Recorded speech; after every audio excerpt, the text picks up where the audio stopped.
Hello বন্ধুরা, অর্গৌতিক সেলাই ঘরে তোমাদেরকে অনেক অনেক স্বাগত। আমি লতিকা তোমাদেরকে দেখাবো আজকে কি করে শাড়ি থেকে পিচ কেটে তোমরা শাড়ির পিকো করবে। দেখো, তোমরা একটা শাড়ি দেখো আমি নিয়ে নিয়েছি। এই শাড়িটার পিচ আছে। এবার এই শাড়িটা আজকে দেখবো যে মাপ করে কতটা পিচ আছে, কি কাটা যাবে কি না। এটা সব সময় কিন্তু তোমরা অবশ্যই দেখে নেবে, কারণ একটা গুরুত্বপূর্ণ বিষয় হচ্ছে যেটা শাড়িতে পিচ কতটা আছে সেটা দেখে তারপর কিন্তু শাড়িটা কাটা। তোমরা কিন্তু অবশ্যই এটা দেখে কাটবে, কারণ এটা ভুল হয়ে গেলে কিন্তু পুরো শাড়িটাই নষ্ট। আর যদি হয়ে থাকে কাস্টমারের, তাহলে তো তোমাদের পছন্দ অনুযায়ী শাড়ি কিনে নিয়ে এসে দেওয়া সম্ভব না। তারপর তোমাদের বাজেটের বড় ব্যাপার আছে। দেখো, সমস্ত সময় কিন্তু তোমরা মাথায় রাখবে, তারপরে দেখে নিয়ে তবে কাটবে। এটা কিন্তু অনেকেই ভুল করে থাকে, কিন্তু তোমরা কেউ এই ভুলটা করো না প্লিজ। কারণ হচ্ছে দেখে নেবে আগে। দেখো, আমি কিন্তু এটা দেখে নিলাম আগে। দেখো, হাতে আমি 4 ভাঁজ করে নিয়েছি শাড়িটাকে, কিন্তু আগে 4 ভাঁজ করে নিয়েছি। আমি কিন্তু এইভাবেই করি বিশেষ করে, আর দেখে তো বোঝাই যায়। যেগুলো দেখে বোঝা যায় না, দেখো এইভাবে 4 ভাঁজ করে নেবে।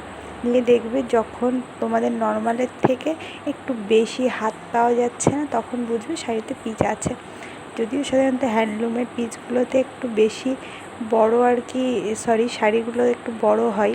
সেগুলো একটু কিন্তু যেহেতু ফ্রি সাইজের হয়, লেন্থও বড় হয়, আবার শাড়ির যে বহরটা সেটাও বড় হয়। দিয়ে তোমরা কিন্তু অবশ্যই এইটা দেখে নেবে। দেখো, মুঠো হাত, মানে আমরা মুঠো পাকিয়ে, মেয়েদের সাধারণত যতটা হয় সেই অনুযায়ী বললাম আমি। মুঠো হাত করে 4 ভাঁজ হবে। 4 ভাঁজ করে নিয়ে তারপরে তোমরা আরও 4 ভাঁজ করবে। 8 ভাঁজ মুঠো হাত হলে বুঝতে পারবে যে শাড়িতে পিচ আছে।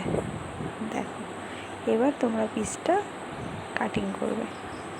কাটিং করা কিন্তু দেখো কোনো ব্যাপার না, তোমরা টেবিলে ফেলেও কাটতে পারো বা নিচে ফেলে কাটতে পারো, বা আমি কিন্তু এভাবে দাঁড়িয়েও কেটে নিই। কারণ ভাঁজটা ঠিকঠাক করে নিয়ে সোজা করে কাঁচি দিয়ে টান দিলে কিন্তু শাড়ির পিচটা কেটে ফেলা যায়। কারণ সুতো যদি তোমরা সোজা বেশ একটা টানে থাকে, শাড়িটা যখন টানে কাটতে যাও, তখন দেখবে কাঁচির সেই ধারটাতে সোজা কিন্তু সুতোর টানেই চলে যায়, কাঁচিটা অটোমেটিক কেটে যায়। এটা কিন্তু কেউ না ধরলেও কাটতে পারবে।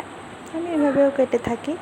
তোমরা যেভাবে কাটতে সুবিধা মনে করবে সেভাবে কাটবে, কোনো ব্যাপার না। দেখো, শাড়ির পিসটা কিন্তু আমি আলাদা করে নিলাম। এটাতে আমার পিস ছিল। আর তোমাদের কেমন লাগলো ভিডিওটা অবশ্যই কিন্তু জানিও, জানাতে ভুলো না। আর আমার চ্যানেলটাকে সাবস্ক্রাইব করো, আর লাইক কমেন্ট তো তোমরা অবশ্যই করবে। আর তোমাদের কোনো কিছু জানার থাকলেও অবশ্যই কমেন্টে জানিও, আমি চেষ্টা করব জানানোর।